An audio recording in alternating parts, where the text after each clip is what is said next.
Amém? Glória a Deus. Pai, nós entregamos esse tempo nas tuas mãos, que o teu Espírito possa nos trazer bastante clareza a esse assunto que o Senhor colocou no nosso coração para falarmos para a tua igreja. Em nome de Jesus, guia-nos nessa noite. Amém. Amém, amados? Abra sua Bíblia em Êxodo 19. Êxodo capítulo 19, versículo de número 6. Nós vamos falar sobre a nação de Israel e o papel dela como um reino de sacerdotes. E nós vamos também falar sobre todo o desdobramento que aconteceu, claro, debaixo do governo de Deus, debaixo da autoridade do Senhor, para que hoje nós estivéssemos aqui e hoje nós estivéssemos fazendo parte dessa bênção, que é esse reino sacerdotal. Amém? Capítulo 19 de Êxodo, versículo 5. Agora, se diligentemente ouvirdes a minha voz e guardardes a minha aliança, sereis a minha propriedade peculiar entre todos os povos, embora toda a terra seja minha. Vós me sereis reino sacerdotal, nação santa. São essas as palavras que falarás aos filhos de Israel. Amém? Agora abra a Bíblia em Atos capítulo 15. Nós vamos ler a partir do versículo 14. Atos capítulo 15, a partir do versículo 14.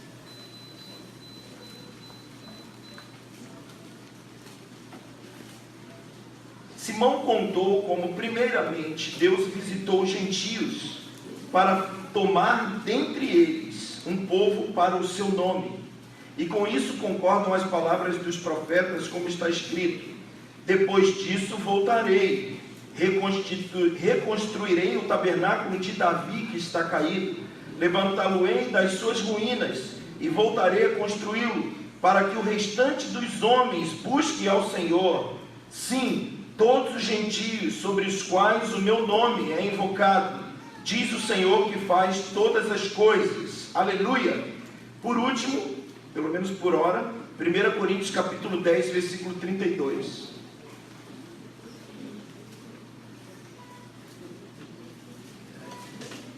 Não vos tornei causa de tropeço, nem para judeus, nem para gentios, e nem para a igreja de Deus.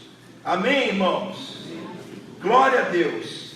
Então, querido, nós lemos aqui uma promessa que o Senhor tem à nação de Israel.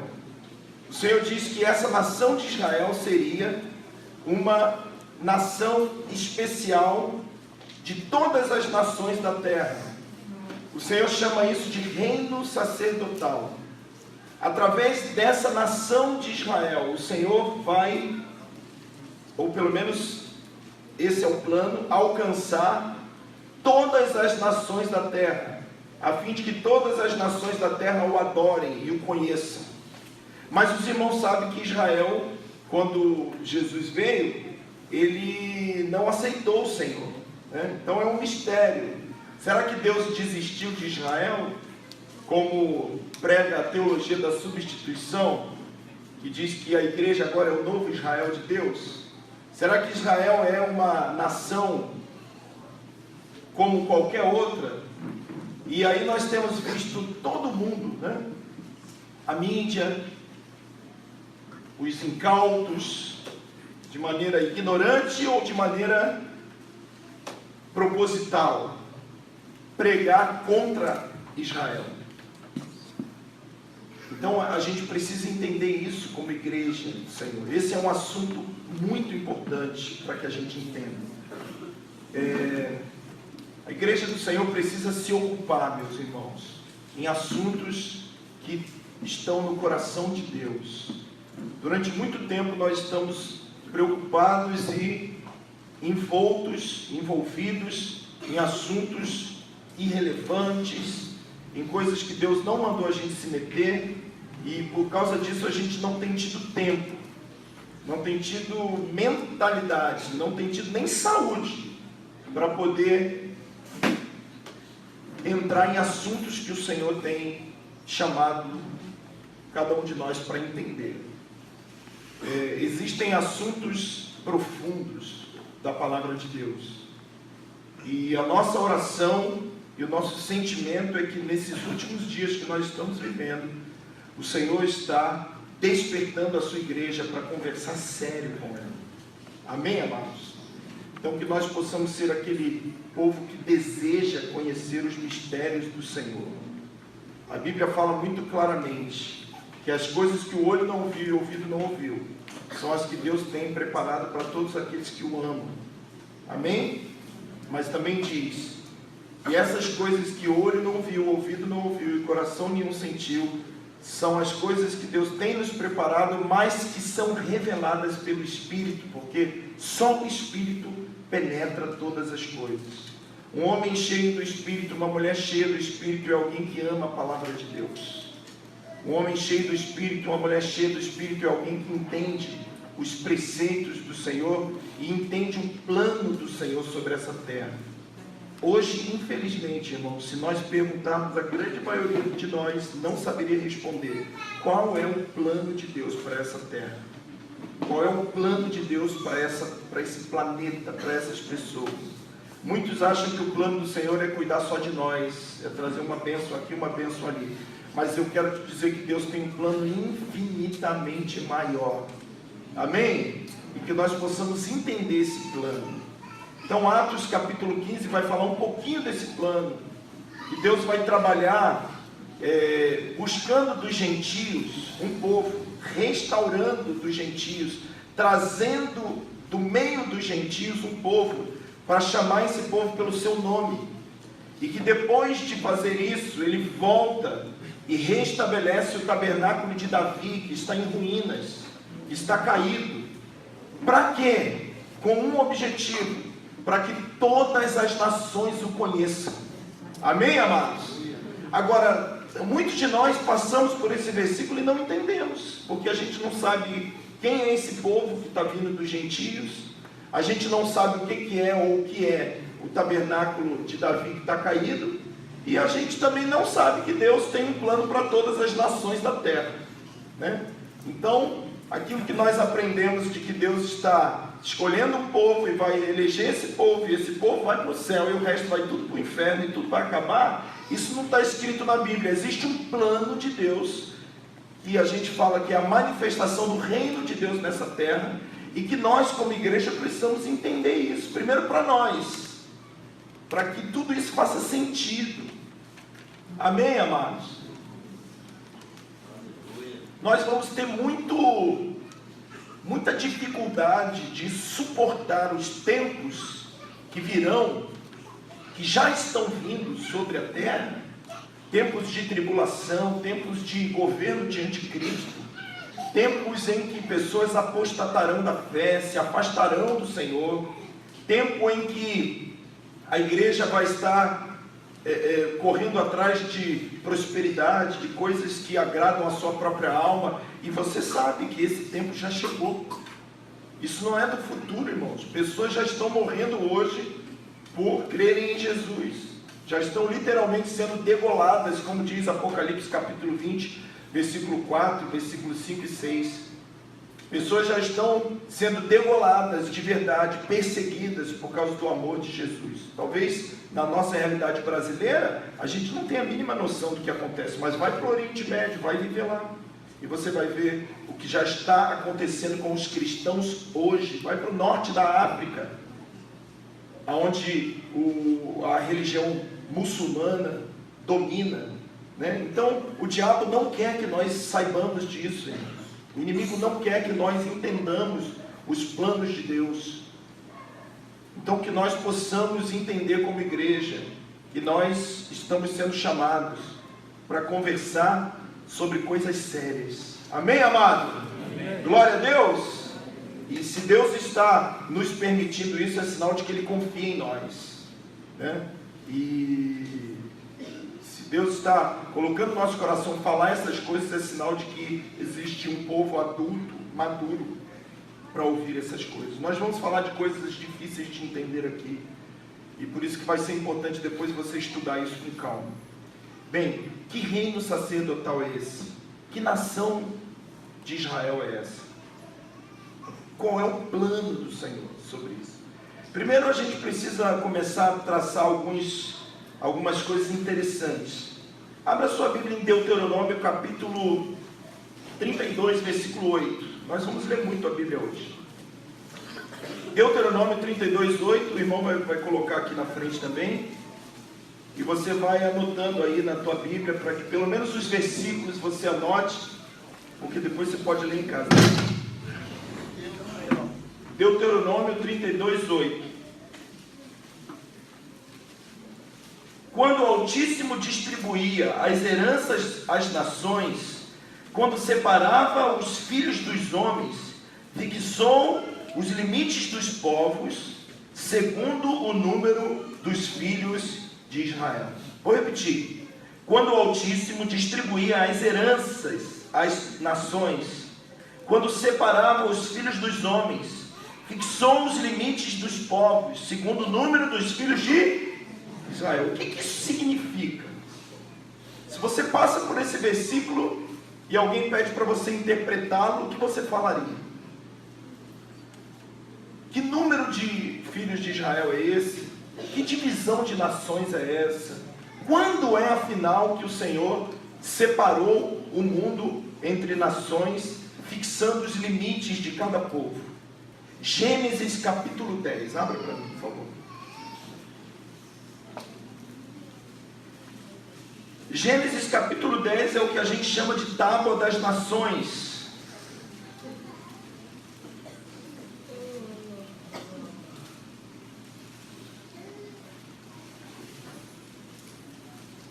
São os descendentes de Noé. Depois que o povo pecou e Deus julgou o povo, julgou o mundo através do dilúvio, os irmãos sabem que 8 almas sobreviveram, Noé e sua família. E a partir dessa família e é interessante isso, né? Tem muita gente que fala assim, a figura de Noé entrando na arca é a figura do arrebatamento. É a figura de alguém que foi livre do juízo, né? 2 Pedro capítulo 3 vai dizer isso, vai fazer esse paralelo entre o juízo nos dias de Noé, pela água, e o juízo nos dias de Yeshua, quando ele voltar pelo fogo. Você já deve ter lido isso. Então, é comum a gente entender que o Senhor julgou a terra pela água e vai julgar a terra pelo fogo. Agora preste atenção, se esse paralelo existe, isso está lá em 2 Pedro capítulo 3, faz sentido para você? O Senhor julgou a terra pela água e salvou o Noé e a sua família, e vai julgar a terra pelo fogo e vai salvar os que tiver a vida de Cristo dentro dele. Amém, irmãos? Mas Noé e a família não foram para o céu. Noé e a família ficaram o quê? Responsáveis para quê? Para restaurar a terra. Então, quando terminou o dilúvio, eles entraram e tiveram a responsabilidade dada pelo Senhor de restauração da terra. Agora, você imagina quanta morte, quanta podridão, quanta destruição o dilúvio deixou. Só imagina. Então Deus escolheu uma família para governar, para começar novamente a restauração do governo de Deus na terra. A palavra Noé significa descanso. Então o Senhor descansou, né, se satisfez em Noé. Então, a partir de Noé, nós não vamos ler aqui, mas fica como dever de casa para você. Se você for ler aqui, todo o capítulo 10, você vai ver que dos filhos de Sem, 26, dos filhos de Jafé, 14 nomes, e dos filhos de Cã, 30 nomes. Então, o total das nações são 70. Repita comigo, 70 nações. Então, isso foi a forma que o Senhor dividiu a terra. Deuteronômio 32, 8 está dizendo o quê? Que o Senhor dividiu a terra e estabeleceu limites. Então, nós podemos dizer que a terra foi dividida em 70 nações. É claro que hoje tem muito mais nações do que 70. Mas por quê? Porque nações deram origem a outras nações, línguas originaram outras línguas. Por exemplo, português, espanhol, italiano, né? São oriundos de uma língua. Você sabe qual é? Quem falou? Do latim. Entende? Então, esses 70 foram se tornando muito mais. Hoje a gente nem sabe quantas nações tem, um monte. Todo dia muda, né? Praticamente. Mas originalmente foram 70 nações que o Senhor estabeleceu. Aleluia! E aí você fala, o que eu tenho a ver com isso? Abra sua Bíblia, querido, em Êxodo capítulo 1, versículo 5. Eu quero te dar as bases para que você entenda o que o Senhor tem estabelecido para nós.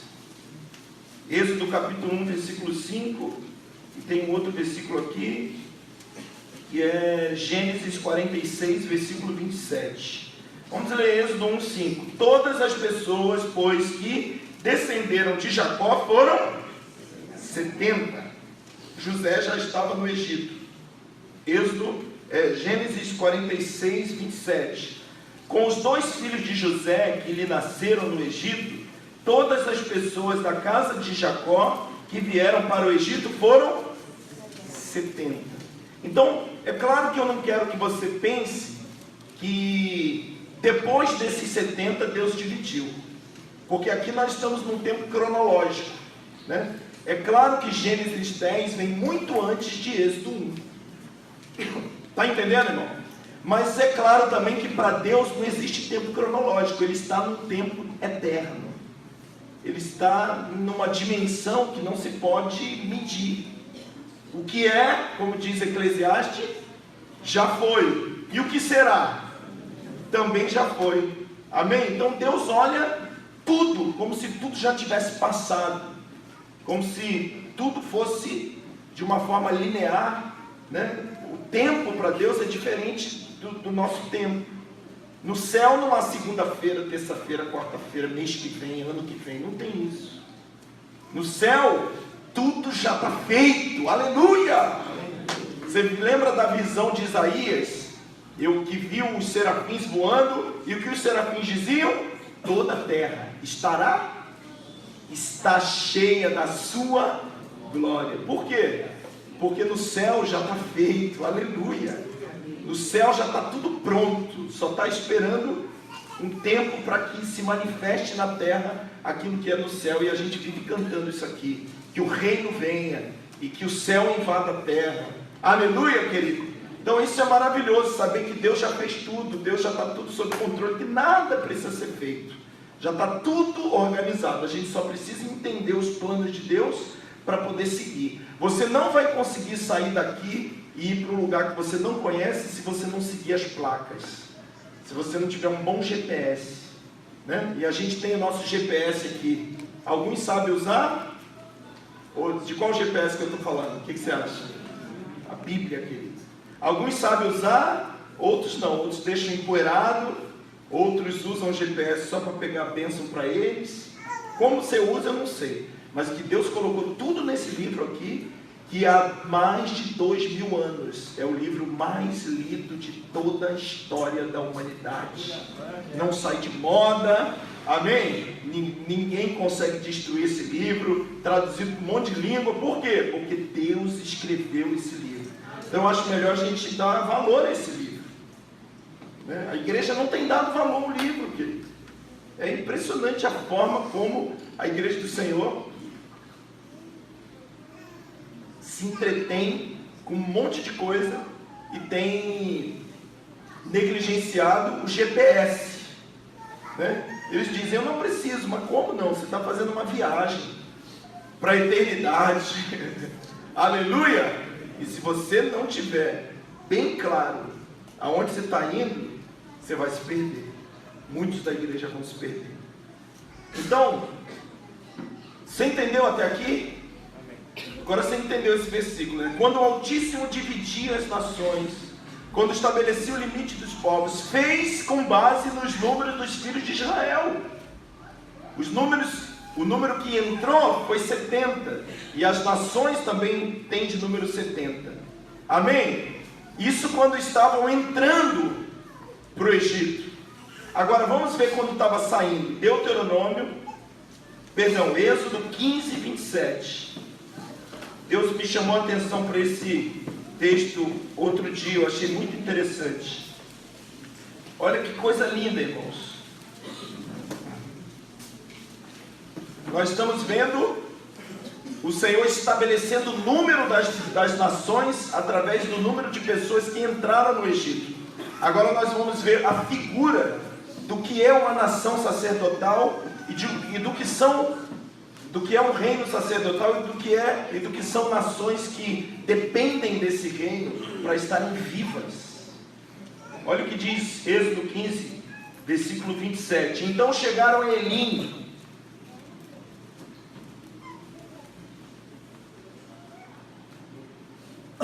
Elim quer dizer, o significado é a bênção maior, é o que extrapola a percepção humana.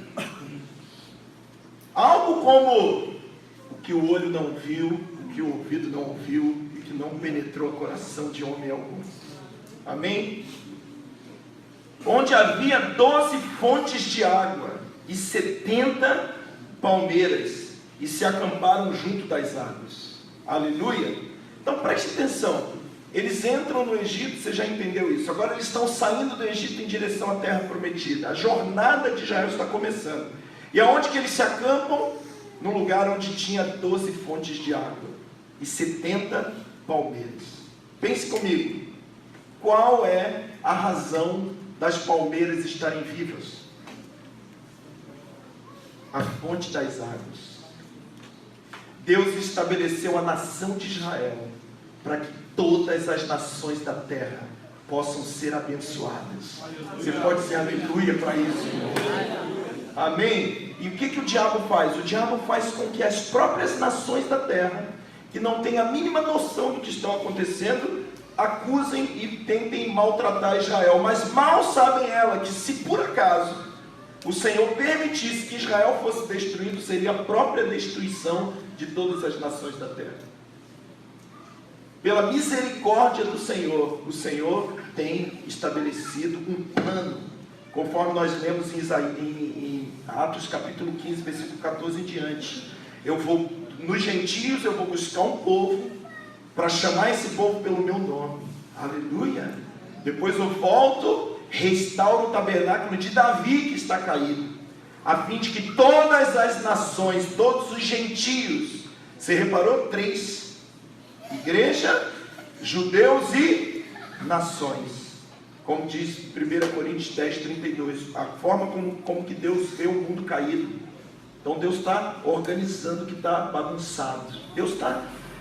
Ele tem um plano perfeito para tudo. Quantos da igreja conhecem o plano de Deus? Pouquíssimos.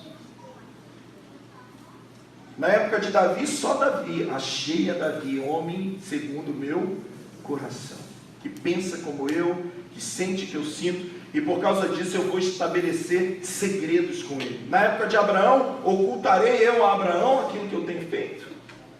Que eu vou fazer? De jeito nenhum. Contou para Abraão, amigo de Deus. Nessa época, irmãos, o Senhor também está levantando homens e mulheres que Ele chama de igreja verdadeira, vencedores, para compartilhar os segredos do seu coração. Amém, amados? Para que nós tenhamos uma palavra forte para a vida da igreja, para a vida das nações, e quem sabe até para os judeus, né, que Deus já tem salvado. Enfim. Então, quando saem do Egito em direção à terra prometida, aquela visão maravilhosa, 12 fontes, 70 palmeiras. Deus está querendo dizer alguma coisa para nós. Amém? A grande maioria de nós vai passar por esse versículo direto, vai dizer que bonitinho, 12 com 70. Mas Deus tem segredos. Quem ama os segredos de Deus aqui? Amém? Os segredos do Senhor são para aqueles que o temem, que o amam. A esses o Senhor fará conhecer o seu conselho, a sua aliança. Amém, amados? Eu quero que você seja um desses que ama o Senhor. Então, nós já aprendemos aqui essa realidade de Israel e as nações, né? Isso está emperreado na Bíblia inteira. Isaías capítulo 2 diz: de Sião sairá a lei, no reino, sabe, milenar, que vai vir, na manifestação do reino sobre essa terra, nós vamos ter uma nação governando a terra. Você vai fazer parte dessa nação. Amém? Glória a Deus. Existe um DNA no teu sangue que remete você a essa história. Você não está como passageiro dessa história. Essa história fala de você. Aleluia. Glória a Deus. Por que nós estamos falando isso, irmãos? Por causa do tempo que vem. O tempo que vem, a gente vai precisar estar muito firmado no Senhor, para poder entender as coisas do Senhor. Amém? Então, quando o Senhor começa a estabelecer as 12 tribos, quando o povo entra na terra, aliás, as 12 tribos de Israel nada mais é do que os 12 filhos de Israel. E você sabe que Levi não tem herança. Levi é um filho que é responsável pela parte do serviço. Da tribo de Levi saem os sacerdotes. E qual é a herança dos sacerdotes de Levi? Terrena? Nenhuma. A herança deles é o Senhor. Então, se você tem 12 tribos e você tira uma, como que você vai dividir a terra em 12 partes? O primogênito ganha 2 partes. Amém? Então, o Levi sai e o primogênito ganha 2 partes. Você sabe quem é o primogênito dos filhos de Jacó? Rúben.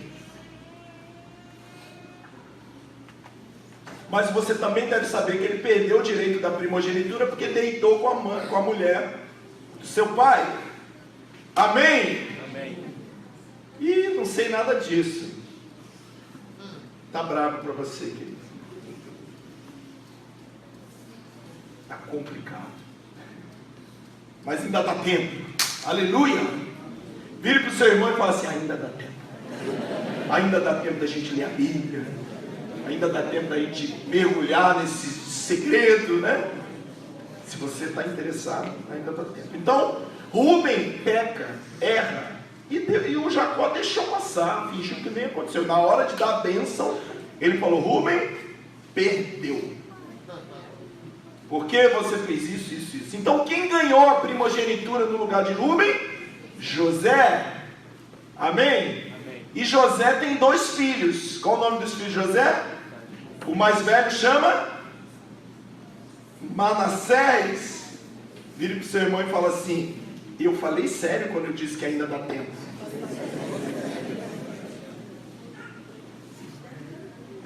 Aí você fica com a cara assim, sem graça. Meu Deus, eu não sei nada. É para ficar sem graça mesmo. Manassés e Efraim, o mais novo. Então, a bênção de José é a bênção da primogenitura. Então, ganhou 2 partes. Isso está em Gênesis capítulo 48. Vamos abrir, Gênesis 48.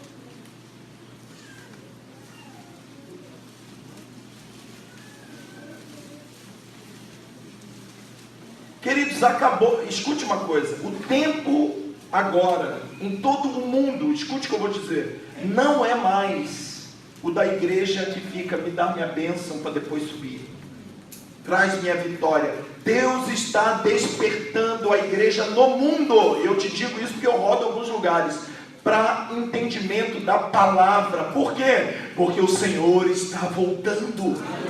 É tempo de mergulhar na palavra. Se você está mergulhando, é sinal de que você está pegando a onda que Deus está trazendo. Se você não está mergulhando nem nesse tempo, querido, você está frito. Porque acabou as igrejas do movimento, as igrejas da prosperidade, a igreja da cura, dessa, sabe, que só pregam esse tipo de coisa, estão fadadas a acabar. Você vai ver algumas portas literalmente se fechando, alguns ministérios caindo, porque Deus, não é a gente que está fazendo, é o Senhor, por amor está fazendo. Eu estou despertando a minha igreja pela palavra. Você já deve ter visto que Mateus 25 fala da parábola das 10 virgens, mas você já deve ter visto um louco que aparece antes dizendo: acorda, aí vem o noivo. Deus vai levantar esse tipo de ministério de despertamento. Amém, amados? Por que você acha que o inimigo tem feito tanta distração? Rede social, a gente já perdeu a conta de quantas tem. Cada dia uma nova, para tomar o nosso tempo. Muita distração, por quê? Para que a gente não tenha tempo de mergulhar na palavra. Porque ele sabe que se nós mergulharmos na palavra, nós vamos entender os propósitos do Senhor. Querido, deixa eu te dar um conselho, mergulhe nesse livro, mergulhe nessa palavra. Aí você diz, eu não nasci para isso, eu acho que esse negócio é para você, porque você é chamado. Não, eu não sou chamado para isso. Todos são chamados para isso. Não coloque esse tipo de desculpa. E aí nós damos essa desculpa e aí a gente fica assim, eu não sou para isso, e aí nunca lê. E aí, já que eu não sou chamado para isso, não, você é chamado para isso sim.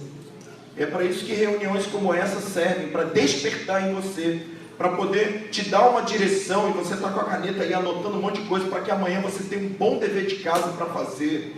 Amém? Desligar a televisão, desligar a internet e ir para dentro da Bíblia para estudar a palavra do Senhor, para gastar pelo menos aí umas 2 horinhas, acordar um pouco mais cedo, dormir um pouco mais tarde. A gente faz isso para ver jogo, para ver filme, para ver tudo. Por que não pode fazer para ver a palavra de Deus?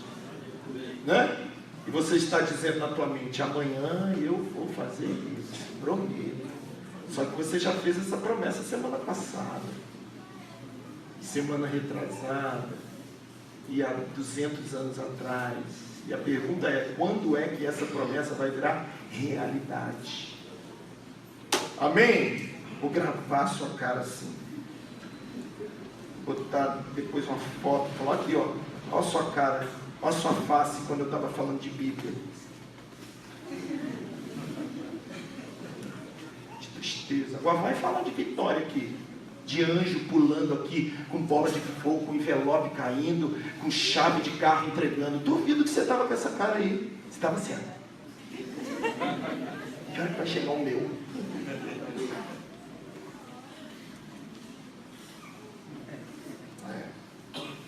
Amém, amados? Então Deus estabelece a primogenitura para José e divide essa primogenitura para os seus 2 filhos. Cada um ganha um pedaço da herança. Agora, no que diz respeito a José, Efraim e Manassés, acontece algo muito interessante que eu queria ler com vocês. Gênesis 48. Depois dessas coisas, vamos ler todo com paciência. Depois dessas coisas disseram a José, teu pai está enfermo. Então José tomou consigo seus 2 filhos, Manassés e Efraim. Disse alguém a Jacó, José teu filho vem a ti. E esforçou-se Israel e se assentou na cama. Disse Jacó a José, o Deus Todo-Poderoso me apareceu em luz na terra de Canaã e me abençoou. E me disse, eu te farei frutificar e te multiplicarei. Eu te farei uma multidão de povos e darei essa terra à tua descendência, depois de ti, em possessão perpétua. Agora, pois, os teus 2 filhos que te nasceram na terra do Egito, antes que eu viesse a ti no Egito, são meus. Efraim e Manassés serão meus, como Rúben e Simeão. A tua descendência, porém, que gerarás depois deles, será tua. No território que herdarem, serão contados segundo o nome dos seus irmãos. Vindo eu de Padã, morreu-me Raquel no caminho, na terra de Canaã, quando ainda faltava alguma distância para chegar a Efrata. Sepultei-a ali, no caminho de Efrata, que é Belém.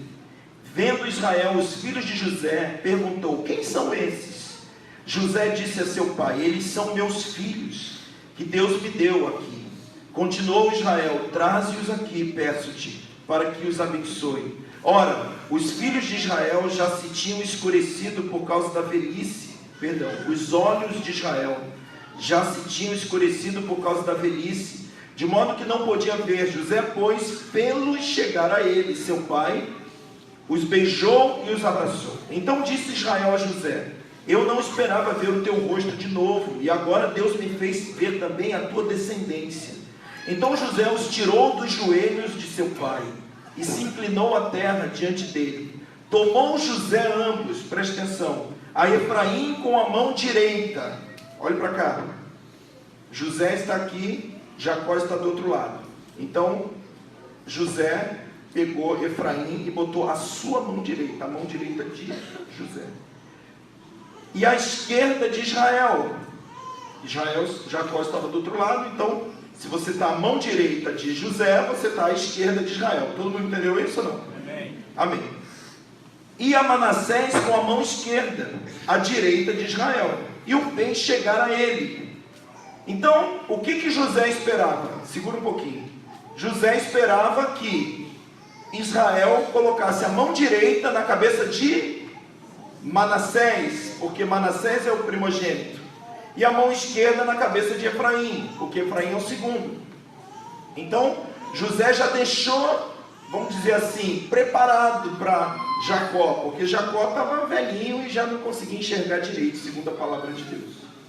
Amém? Israel, porém, estendeu a mão direita e pôs sobre a cabeça de Efraim. Então, o que Israel fez? A mão direita cruzou, e a mão esquerda, ainda que esse era o menor, e a sua esquerda sobre a cabeça de Manassés, cruzando assim as mãos, não obstante ser Manassés o primogênito. E abençoou a José, dizendo: o Deus em cuja presença andaram meus pais, Abraão e Isaque, o Deus que me sustentou desde que nasci até esse dia, o anjo que me livrou de todo mal, abençoe esses rapazes, seja chamado o nome neles, o meu nome, e o nome de meus pais, Abraão e Isaque, multipliquem-se abundantemente. No original aqui, em quase nenhuma Bíblia em português tem, talvez aqui tenha alguém que tenha essa versão. Abundantemente como peixes. Alguém tem essa versão aqui? Oh, glória a Deus. Amém? E pouquinha de gente, né? Mas está dizendo aqui, abundantemente como peixes, no meio da terra. Vendo José que seu pai punha a mão direita sobre a cabeça de Efraim, foi-lhe isso desagradável e tomou a mão do seu pai para mudar a cabeça de Efraim para a cabeça de Manassés. Disse José a seu pai: não assim, meu pai, esse é o primogênito, põe a tua mão direita sobre a cabeça dele. Seu pai, porém, recusou e disse: eu sei, filho meu, eu sei. Também ele será um povo, e também ele será grande. Contudo, o seu irmão menor será maior do que ele, e a sua descendência será uma multidão de nações. Assim os abençoou naquele dia, dizendo: por vós Israel abençoará, e dirá: Deus te faça como Efraim, como a Manassés, e pões Efraim diante de Manassés. Que coisa tremenda isso, irmãos. São segredos maravilhosos. A gente começa a entender isso. Multidão de peixes na terra. Peixe não dá na terra. Você não fica perguntando para a Bíblia, não, quando alguma coisa não faz sentido, né?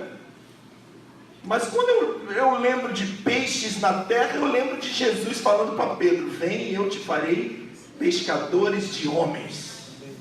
Então eu entendo mais ou menos o que o Jacó está dizendo aqui para Efraim. O fato é que Deus escolheu Efraim e disse que de Efraim sairia uma multidão de nações. Amém, queridos? Abra sua Bíblia rapidinho em Gênesis 12:3.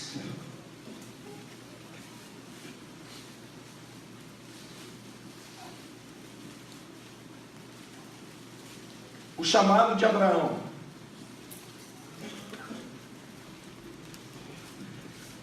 Abençoarei os que te abençoarem, e amaldiçoarei os que te amaldiçoarem. Em ti serão benditas todas as nações da terra. Você vê que desde o começo, o foco de Deus nunca foi só Israel, irmão. Sempre foi todas as nações da terra. Está claro isso para você?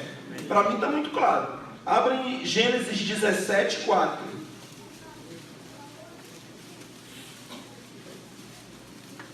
Quanto a mim, e essa é a minha aliança contigo, será pai de muitas nações. Agora Gênesis 35:11. Só 3 versículos de um monte que tem. Versículo 10, primeiro. Disse-lhe Deus: o teu nome é Jacó, mas não te chamarás mais Jacó. Israel será o teu nome. E lhe chamou Israel. Disse-lhe mais Deus: eu sou o Deus Todo-Poderoso. Frutifica. Fala comigo, frutifica. Você sabe qual é o significado da palavra Efraim? Quem sabe? Frutífero. Amém? Agora você imagina esse versículo em português, não faz sentido para nós. Frutifica, Efraim. Mas você imagina ele falado em hebraico. Quando ele falou frutifica aqui, é a mesma raiz de Efraim. Amém? Frutifica e multiplica-te. Uma nação, sim. Multidões de nações sairão de ti, e reis procederão dos teus lombos. Que coisa linda, irmãos. Então, o plano de Deus está sendo estabelecido na terra. Deus escolheu uma nação, e a partir dessa nação o Senhor vai abençoar e salvar todas as nações da terra. Aleluia! Nós temos uma mania de querer botar os outros no inferno, né? Aceita Jesus, vai para o inferno. Saber que Deus quer salvar todo mundo? Saber que Deus fez o inferno para o diabo e para os seus anjos? O cara que vai para o inferno, ele é ruim mesmo, irmão, porque Deus dá a chance. Deus está salvando, Deus está falando, Deus está conversando, e ele falou: não, agora vamos estabelecer uma nação sacerdotal, e essa nação vai mostrar a minha maravilha para todas as nações, a fim de que as nações me conheçam e eu as salvo. Amém? Hoje você vai num sepultamento, a pessoa já fala: foi para o céu ou para o inferno? Quando me pergunta isso, eu fico doido. Eu falo: querido, não tem ninguém no inferno está selado. Todo mundo vai ressuscitar para poder ainda estar diante do grande trono branco. Amém? Quem aqui quer estar diante do trono branco? Diz um glória a Deus aí. Que bom, eu não quero. Você falou porque você não sabe o que você está falando. Porque o trono branco é para os ímpios. O teu tribunal é outro, é o tribunal de Cristo, querido. É quando ele voltar. Amém? Juízo vindouro. O Senhor volta e julga a igreja. Nosso tribunal é outro. 1000 anos depois que o reino é estabelecido na terra, e que todas as coisas se o reino de justiça é implantado, que o nome do Senhor é glorificado, que todas as nações finalmente vão se dobrar e se conhecer o Senhor e amar o Senhor, aí o Senhor vai estabelecer um tribunal do grande trono branco, que todos vão ressuscitar. Você sabia que o Hitler vai ressuscitar? Amém? Você sabia disso ou não? Está lá. O mar vai entregar os mortos, a terra vai entregar os mortos, o Hades vai entregar os mortos, a morte vai entregar, todo mundo vai entregar, para que todos estejam diante do Senhor naquele grande dia. Aleluia! Eu tenho 2 notícias para você. Se você não passa no primeiro tribunal, fica tranquilo, tem o segundo para você. Aleluia! Aí eu estava em São Paulo brincando, e eu fico pensando um crente no tribunal do grande trono branco, e o Hitler na frente dele, ou do lado assim na fila. Aí o Hitler fala para ele: rapaz, agora nós vamos pegar firme aí, o homem vai matar todo mundo, o homem vai arrebentar com a gente. Aí o crente falando: vai mesmo. Aí o Hitler: e aí, o que você fez, cara? Eu matei um monte de judeu, fiz um monte de besteira lá na terra, pensa num cara ruim, era eu. Aí o crente fala para ele: eu era crente. Nessa hora, a minha imaginação vê o Hitler fazendo assim: e tu era meio burrinho ainda, irmão, pelo amor de Deus. Crente nessa fila aqui, cara. Aí, mas eu era mais ou menos, eu era aqueles crentes tabajara. Parece, quase crente. Não era. Aí no final descobre que nem crente era. Então o tribunal do grande trono branco não é para nós, amado. O tribunal do grande trono branco é para os ímpios. Amém, amados? Glória a Deus. Então, por que Deus está explicando tudo isso para nós? que Efraim quer dizer frutífero? Por que o Senhor quer salvar a humanidade? Por que Deus escolheu Israel para ser essa nação sacerdotal? E melhor de tudo, o que eu e você temos a ver com isso? O que nós temos a ver com isso? Se isso está falando sobre Israel, desculpa, eu não sou Israel. O que eu tenho a ver com isso? E é aí que a gente começa. Até agora foi introdução. Até agora foi só colocando os tijolinhos embaixo para poder colocar a casa por cima. E se você não entendesse isso, você não entendeu o que a gente ia falar agora, até agora. Amém? Então o que nós aprendemos aqui? Que Deus tem uma promessa para Jacó. E quando trocou o nome de Jacó para Israel, disse o quê? Que nações sairão de ti. Por isso que você vai ver 12 palmeiras. 12 fontes, rodeada por 70 palmeiras. Amém? Você sabia que no Apocalipse diz que vai ter uma cidade e que as nações vão andar debaixo da luz dessa cidade? Aleluia! Você sabia que vai haver uma árvore e as nações vão comer da folha da árvore da vida, porque vai ser cura para as nações? Você sabia que no reino não vai ter sol nem lua, porque o próprio Cordeiro, o Deus a ilumina e o Cordeiro é a lâmpada?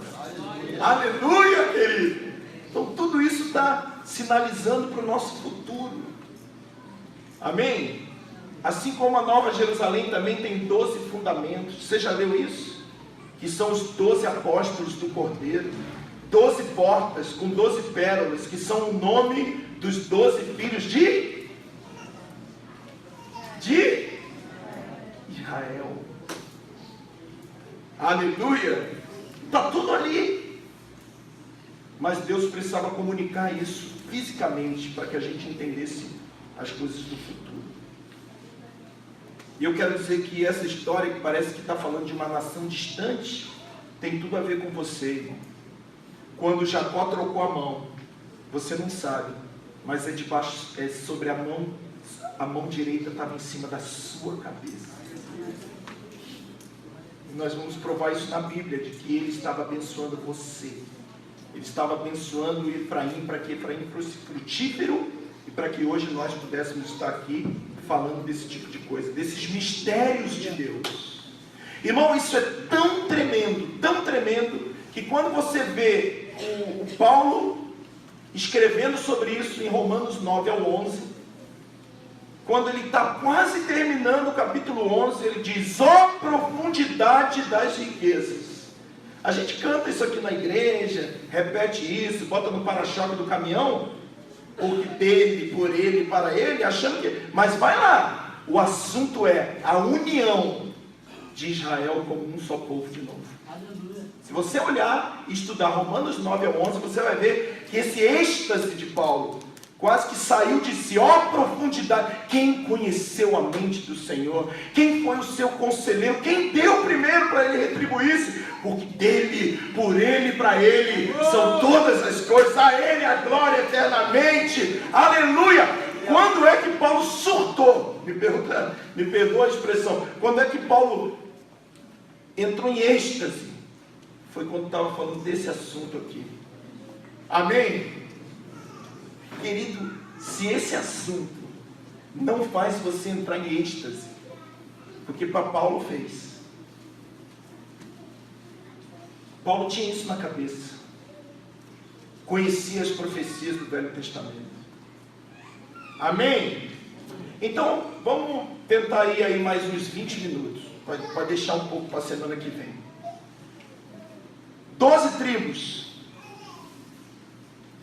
12 filhos de Israel. Conquistam a terra, dividem a terra em 12 partes, cada um tomou posse da sua parte. Você sabe que Deus deu uma ordem clara: destruam todos os inimigos que moram nessa terra. E a grande maioria deles, se não todos, não destruiu. E eles começaram a conviver na sua terra com os inimigos juntos. E isso tornou-se algo muito terrível. O livro de Josué termina e vai começar o livro de Juízes. Qual é o tema do livro de Juízes. Os inimigos que eles deixaram viver começam a se assenhorar deles, começam a fazer com que Israel não tivesse mais o domínio da terra e sim fosse dominado pela terra. E essa foi uma das piores épocas de Israel até hoje. É nesse contexto que nasce o livro de Ruth, no tempo em que os juízes julgavam a terra, etc, etc, etc. O ponto é que, diante de tanta dificuldade, o último juiz que a gente tem notícia é Samuel. Em Samuel, um juiz, um profeta e um sacerdote,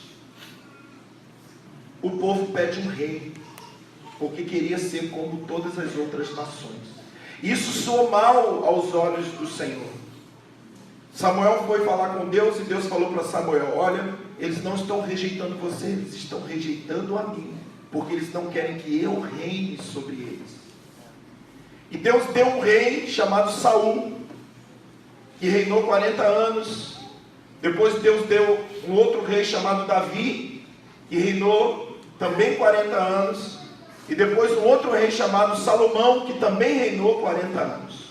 No final do reino de Salomão, por causa das suas mulheres, Salomão se desviou e começou a servir a outros deuses.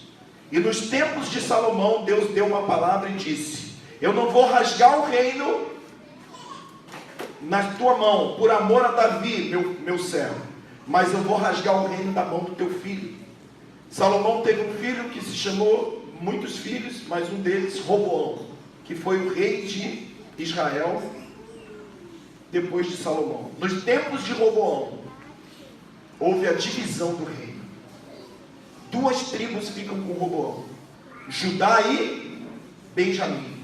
10 tribos ficam com... De qual tribo Jeroboão era? Efraim. E a partir dessa divisão, o reino passa a ser chamado Reino do Sul, Judá, ou Reino do Norte, Israel, ou ainda Efraim. Então, quando nós lemos a palavra Efraim na Bíblia, antes da divisão, ela está falando de uma tribo, filho de José, simplesmente. Depois da divisão, ela está falando de 10 tribos. Ela está falando de todo o reino do norte. Deus deu o reino do norte, Deus deu a nação de Israel para Efraim.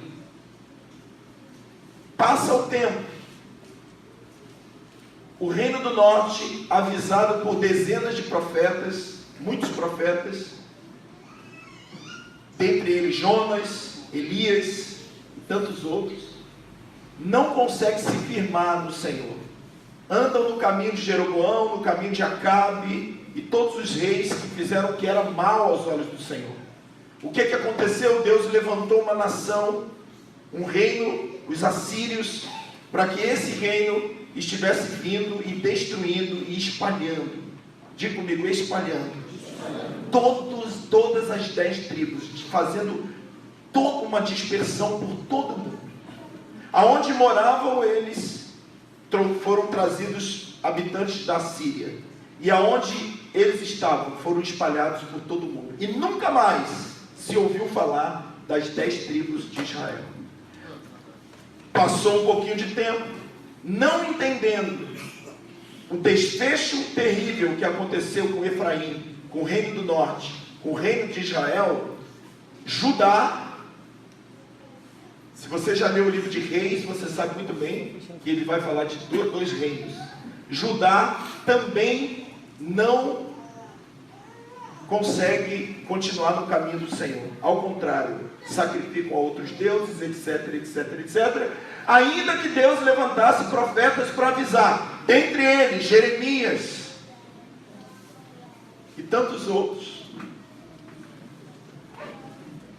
E aí vem uma nação que já não é a Síria, Babilônia, e destrói o templo em Jerusalém. Amém?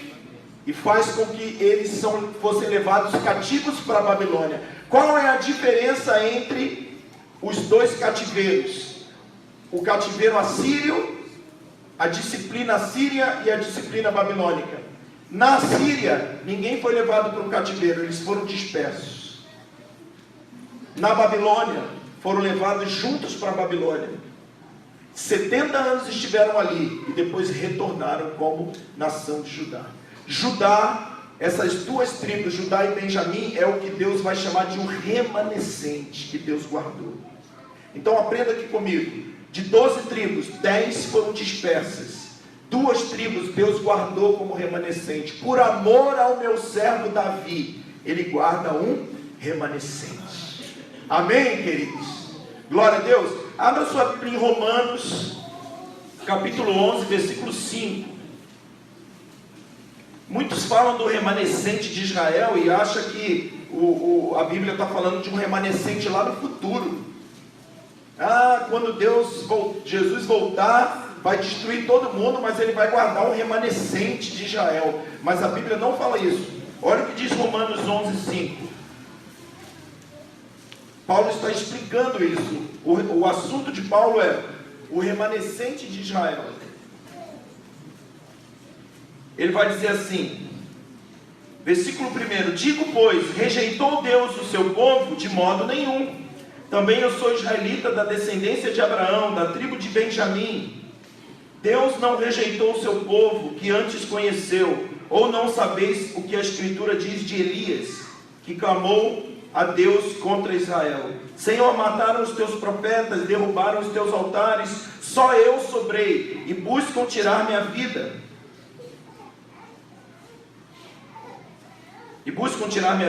Qual foi, porém, a resposta divina? Reservei para mim 7.000 homens que não dobraram os joelhos diante de Baal. Assim, pois, também está escrito aí, agora, nesse tempo, ficou um remanescente segundo a eleição da graça. Então o remanescente que Israel fala, que Paulo explica, não é um remanescente do futuro, é um remanescente do presente. E ele vai dizer: se porém é pela graça, já não é pelas obras. De outra maneira, a graça já não é graça. Que diremos, pois? O que Israel buscava não o alcançou, mas os eleitos o alcançaram, e os outros foram endurecidos. Como está escrito: Deus lhes deu o espírito de entorpecimento, olhos para não ver e ouvidos para não ouvir, até o dia de hoje. Amém? Então, o que Paulo está explicando? Eu deixei que 10 tribos fossem dispersas, e eu guardei 2 tribos como remanescente. Amém? Glória a Deus. E agora a gente precisa entender uma coisa. O que você vê hoje, judeus, vem da palavra Judá.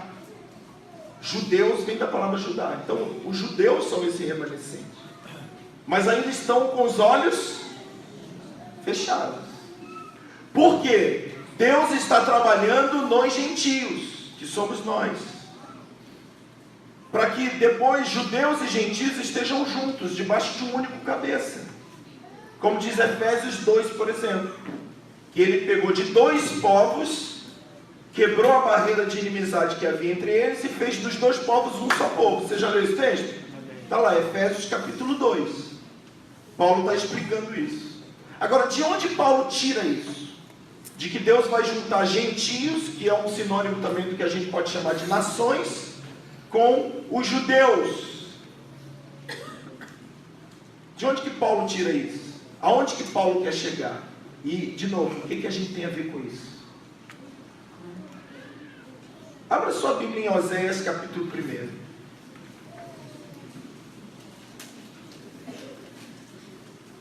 E aqui a gente começa a terminar para deixar um pouquinho para a semana que vem.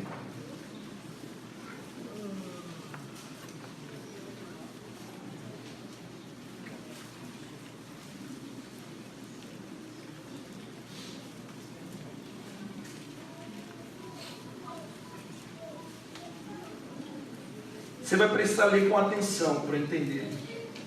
Todos acharam? Amém? Amém? Vamos lá. Palavra do Senhor que veio a Oséias, filho de Beri, nos dias de Uzias, Jotão, Acais, Ezequias, rei de Judá. e nos dias de Jeroboão, filho de Joás, rei de Israel. Então você descobre por esse versículo primeiro que Oséias foi um profeta chamado para profetizar para qual reino? Do sul ou do norte? Hein? Dos dois. Dos dois. Na crônica aqui está dizendo o quê? Que ele foi levantado nos dias de um e nos dias do outro.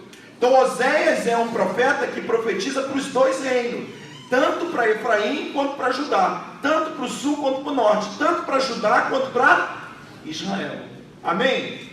E como que começa o livro de Oséias? Quando o Senhor começou a falar por intermédio de Oséias, ele lhe disse: vai e toma uma mulher de prostituições, e terás filho de prostituição, porque a terra se prostituiu, desviando-se do Senhor. Foi-se, pois, e tomou Gomer. A palavra Gomer quer dizer completo, filha de Diblaim, e ela engravidou e lhe deu um filho. Então o Senhor lhe disse: põe-lhe o nome de Jezreel, porque daqui a pouco visitarei o sangue de Jezreel sobre a casa de Jeú, e farei cessar o reino da casa de Israel. Quando você está lendo aqui casa de Israel, irmãos, eu estou ensinando, tá? Então tem que ter paciência. Quando você lê aqui casa de Israel, o que você entende? Se Oséias profetizou depois da divisão, quando ele está dizendo casa de Israel, ele está falando para 12 tribos ou para 10 tribos? Para 10 tribos. Amém? Então ele está dizendo: farei cessar o reino da casa de Israel. Naquele dia quebrarei o arco de Israel no vale de Jezreel. Tornou ela a engravidar e deu à luz a uma filha. Então o Senhor disse a Oséias: põe-lhe o nome de Lo-ruama, porque eu não tornarei mais a compadecer-me da casa de Israel, mas tudo lhe tirarei. A palavra Jezreel quer dizer Deus semeia. Repita comigo: Deus semeia. A palavra Lo-ruama quer dizer não terei misericórdia. Versículo 7: da casa de Judá, porém, me compadecerei. Está vendo como são duas casas? Ele está dizendo assim: o reino de Israel eu vou espalhar, mas o reino de Judá eu vou me compadecer. Está vendo o remanescente ficando? Esse é o remanescente, Judá. E os salvarei pelo Senhor, pois não os salvarei pelo arco, nem pela espada, nem pela guerra, nem pelos cavalos, nem pelos cavaleiros. Depois de haver desmamado a Lo-ruama, engravidou e deu à luz a um filho. Então disse o Senhor: põe o nome de Lo-ammi, porque vós não sois meu povo, nem eu serei vosso Deus. Então Jezreel quer dizer o quê? Deus semeia. Lo-ruama quer dizer o quê? Não terei misericórdia. E Lo-ammi quer dizer o quê? Vocês não são mais meu povo. Todas essas três profecias dadas por intermédio de filhos que nasceram são relativas a qual casa? Casa de Israel. Por quê? Porque da casa de Judá ele diz: eu terei misericórdia. Quem entendeu até agora diz amém. Amém. Glória a Deus. Agora o 10 diz assim: todavia o número dos filhos de Israel será como a areia do mar. O que o Senhor está dizendo? Ele vai semear, e esse número dos filhos de Israel, está falando para 10 ou para 12 tribos? 10. Será como a areia do mar, que não se pode medir nem se contar. No lugar em que se lhes dizia: vós não sois mais meu povo, se lhes dirá: vós sois filhos do Deus vivo. Os filhos de Judá, presta atenção, e os filhos de Israel juntos se congregarão, constituirão sobre si uma única cabeça e subirão da terra, porque grande será o dia de Jezreel. Então qual é a profecia que Oséias diz? Resumindo, Oséias pega uma mulher, e essa mulher se chama Gomer. Gomer quer dizer completa. Eu entendo que Deus estava dizendo: eu vou dizer qual é a minha completa obra. O que vai sair de completo disso tudo? Essa mulher vai ter um filho, o primeiro filho Jezreel, que quer dizer Deus semeia. O segundo filho Lo-ruama, quer dizer não terei misericórdia. E o terceiro filho Lo-ammi, que quer dizer vocês não são mais meu povo. Esse é o recado que eu tenho para a casa de Israel, para as 10 tribos, para Efraim. que têm se afastado de mim. Vou espalhá-los para todas as nações. Eu vou dizer para eles que eu não vou ter misericórdia. Eu vou dizer para eles que eles não são mais meu povo. Amém? Você gravou isso, irmão? Amém. Vou espalhar, vou dizer que eu não tenho mais misericórdia, vou dizer que eles não são mais meu povo. Mas da casa de Judá eu vou me compadecer. Isso até o versículo 9. Quando chega no 10, ele diz: eu não posso guardar esse segredo para mim. Vou contar o que vai acontecer. Ainda que eles foram espalhados, ainda que eu não tenha misericórdia, e ainda que eu disse que eles não vão ser meu povo, no lugar onde eu disse que não vão ser meu povo, eles vão ser filhos do Deus vivo. E no lugar onde eu disse que não vai ter misericórdia, eles vão ter misericórdia. Sabe o que eu vou fazer? Eu vou juntar a casa de Judá e a casa de Efraim debaixo de um único cabeça. Quem você acha que é esse cabeça? Vira para o seu irmão e fala quem é o cabeça para ele. Pergunta para ele: você está debaixo desse cabeça? Aleluia. Quem está debaixo desse cabeça? Levanta a mão. Então nós temos um problema. Ou você é Efraim, ou você é Judá. Porque a Bíblia diz que de Efraim e Judá eles vai botar debaixo de uma cabeça só. Você está entendendo o que eu estou falando nessa noite, irmão? Então essa profecia fica esquecida, inteligível, não dá para entender. E aí Deus levanta Pedro, lá em 1 Pedro capítulo 2, versículo 9 e 10. Mas antes de ler, eu preciso que você grave: Jezreel, Deus vai espalhar. Lo-Ammi, Lo-Ruama, não vou ter mais. E Lo-Ammi, não vai ser mais meu povo. Amém? Para quem é essa profecia? Para a casa de Israel. E a casa de Judá, eu vou guardar. E depois eu vou juntar as duas. E eu quero terminar agora, para deixar um pouquinho para a semana que vem, abrindo em 1 Pedro capítulo 2, versículo 9 e 10.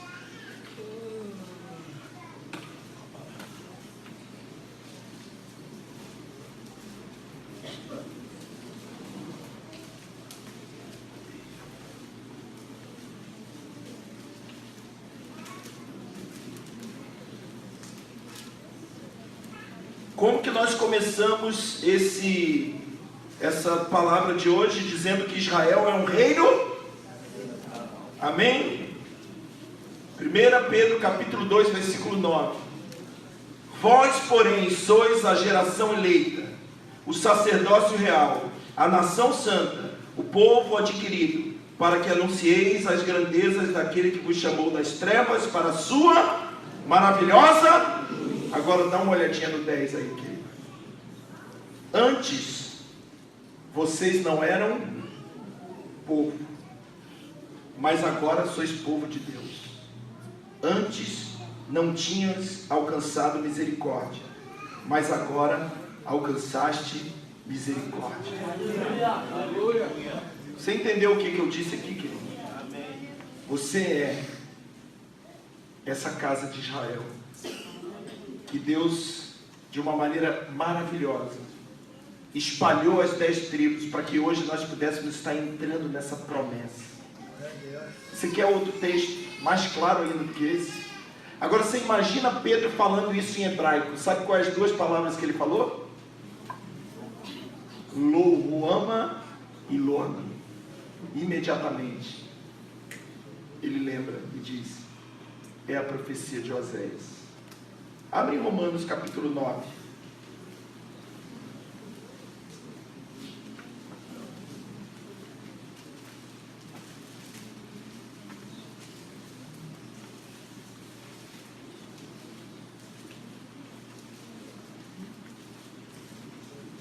Versículo 23. A fim de que também desse a conhecer as riquezas da sua glória nos vasos de misericórdia, para a glória que já dantes preparou, os quais somos nós a quem chamou, não só dentre os, mas também dentre os. Agora olha o que diz o 25. Como dizem, aleluia, chamarei meu povo ao que não era meu povo, e amada a quem não era a minha No lugar em que lhe foi dito: vós não sois meu povo, aí serão chamados filhos do Deus vivo. Aleluia. Romanos capítulo 11. Vamos ler de novo o versículo 24. Aliás, o 25. E aí a gente termina. A promessa do Senhor é essa, irmãos, e nós fazemos parte dela.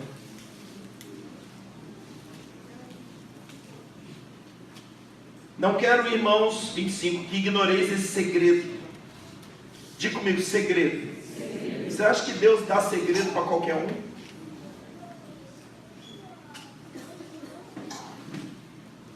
Segredos são segredos, irmãos.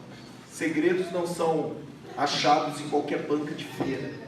Segredos é para quem teme ao Senhor. Eu não quero que ignore esse segredo, para que não se tornem presunçosos, que o endurecimento dê em parte a Israel, até que a plenitude dos gentios tenha chegado. Essa palavra plenitude fala de Efraim. Se lembra? Esse vai ser uma plenitude de nações. Então, quando esse Efraim, essas 10 tribos forem reunidas, o que vai acontecer? O versículo 26, assim todo Israel será, como está escrito, de Sião virá o libertador e desviará de Jacó as impiedades. Querido, você está dentro desse todo Israel. Amém? Glória a Deus. Quer terminar? Tiago capítulo 1, versículo 1, e você fica de pé.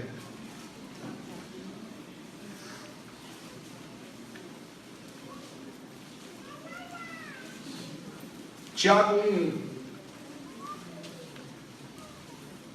Tiago, servo de Deus e do Senhor Jesus Cristo. O que está escrito aí na sua Bíblia? Fique de pé agora, querido. As 12 tribos da dispersão. Saudações. Então, se você não tem nada a ver com as 12 tribos, nem leia o livro de Tiago, porque ele não é interessado para você. Mas está na Bíblia para nós, né? Amém? Olhe para mim, querido. O que você tem a ver com tudo isso? Tudo. O Senhor está falando conosco a respeito de coisas sérias, profundas. Nós somos esse povo que o Senhor quer levantar como um reino sacerdotal nessa terra. Nós somos essa casa de Israel unificada, sobre o qual um único cabeça vai reinar sobre ele. Amém? Quantos entenderam essa palavra, querido? Amém. Você entendeu essa palavra? Você entende a responsabilidade? Você sabe por que Deus está te chamando e nos chamando, despertando-nos nesses últimos dias para que a gente entenda isso? Por que nós já fomos a Israel várias vezes? Por que trouxemos conferências sobre Israel, glória ao invés de cinza, para esse lugar? Por que Deus tem aberto, irmãos, a despeito de crises financeiras, pessoas estão cada dia sendo tocadas no coração para que estejam se envolvendo com esse propósito, esse projeto? Você acha isso normal? Eu vou te dizer o que é. Isso é Deus chamando a gente. Isso é Deus tocando no nosso coração. É Deus nos despertando para o nosso chamado. Você é muito mais do que imagina.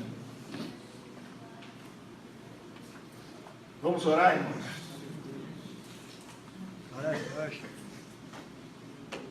Vamos orar para que a gente possa ter o nosso coração capturado por isso. Por que a gente ensina essas coisas e por que essas coisas precisam ser trazidas para a igreja? Você já viu a quantidade de gente que desvia por tudo? Você já viu a quantidade de gente que vive desviando, que vive desanimado, que vive triste? Uma hora, por que eles vivem assim? Uma hora vem, outro dia não vem, uma hora quer, outro dia não quer. Por que você acha que eles vivem assim? Porque o evangelho que eles conhecem é desse tamanhozinho. Mas quando você conhece o plano de Deus, quando você conhece a completude do plano, Você entende o porquê que Paulo entrou nesse êxtase? Profundidade da riqueza. O diabo acha, consegui destruir, levantei a Síria, espalhou as 10 tribos. E Deus fala, eu permiti, porque eu queria semear para todas as nações. Nunca o diabo ganhou de Deus, nunca, nunca. Tudo que aconteceu até hoje, holocausto, as mortes que a gente conhece, os cativeiros, tudo está debaixo do controle de Deus, nosso Pai, porque Ele tem um plano. Irmão, você não tem noção de como é diferente servir a Deus quando a gente conhece esse plano. A igreja não conhece o plano de Deus, e é por isso que vive desviando. Mas quando você conhece esse plano, irmão, você não desvia por nada. Você fala, meu Deus, que plano tremendo, profundidade das riquezas, da sabedoria, do conhecimento. Meu Deus, quem foi teu conselheiro? Ai! Aí ele diz, porque dele, por ele, para ele são todas as coisas, a ele a glória eternamente. E aí Paulo entra e diz, meu Deus, eu estou dentro disso, eu faço parte disso, eu fui chamado para pregar isso. Não dá mais para viver como a gente vive. Eu estou convicto, irmãos, nós precisamos conhecer o Senhor, prosseguir em conhecer o Senhor. Porque quando você conhece o Senhor, irmãos, você não desanima mais. Você olha para mim e fala assim, você não deve passar por problema. Você acha que eu não passo? Você acha que minha esposa não passa? Você acha que meus filhos não passam? Você acha que nunca deu vontade de desistir? Nunca deu vontade de parar? Mas me pergunta por quê?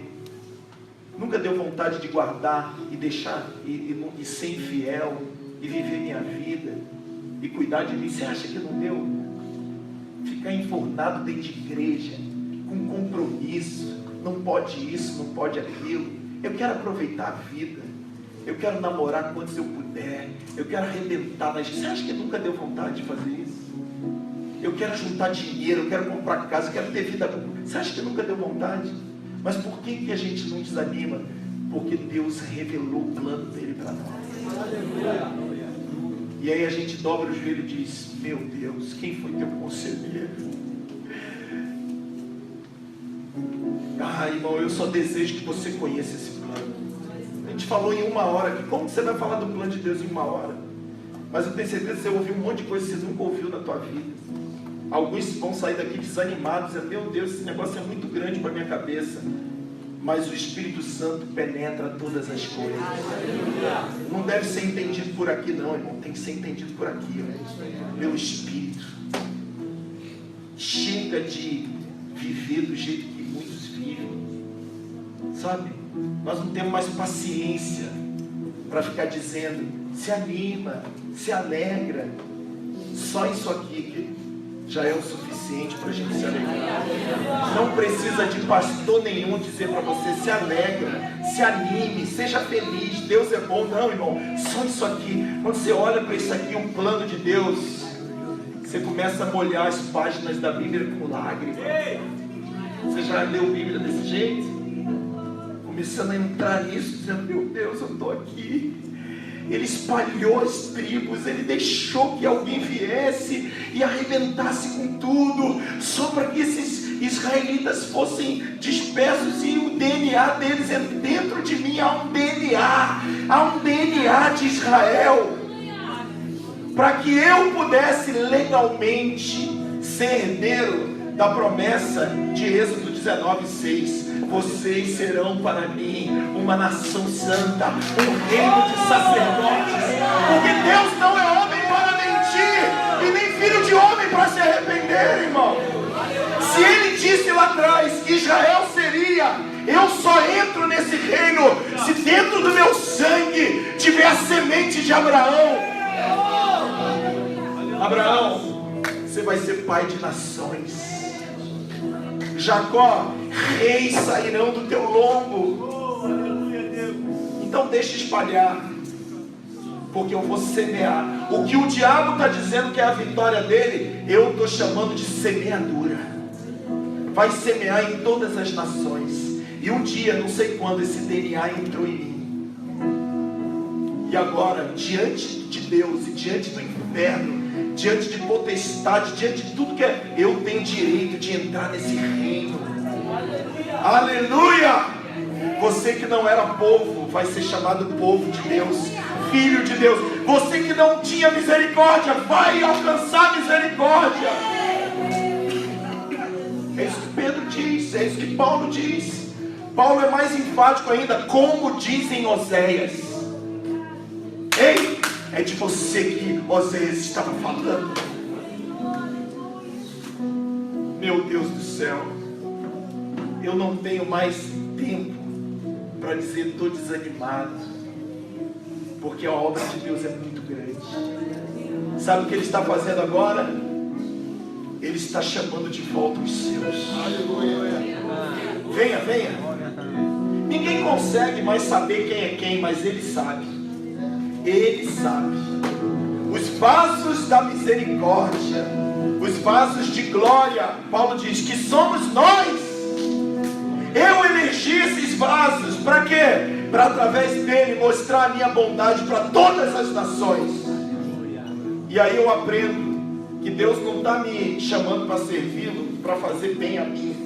Deus está me chamando para servi-lo, para que todas as nações sejam alcançadas através de mim. Porque Romanos vai dizer, há uma ardente expectativa da criação, aguardando a manifestação dos filhos de Deus, aonde vocês eram ditos que não eram povo, agora vocês são chamados filhos do Deus vivo. Meu Deus do céu, se você ainda precisa de outra coisa para te animar, eu não sei mais o que pregar para você. A obra de Deus é grande demais. Alguns líderes estão perdidos, entretendo o povo como palhaços em circos. Não, nós não fomos chamados para isso. Nós fomos chamados para desvendar os segredos do Senhor, a fim de que o espírito de cada um de vocês capte essa realidade. E uma vez essa realidade captada, vocês digam, eu vou entregar minha vida a esse propósito. Porque quem conheceu a mente do Senhor, quem foi o seu conselheiro, quem deu primeiro para ele, para que fosse retribuído, oh meu Deus, porque dele, profundidade das riquezas, do conhecimento, da sabedoria, dos mistérios, aleluia, porque dele, por ele, para ele são todas as coisas, a ele a glória eternamente.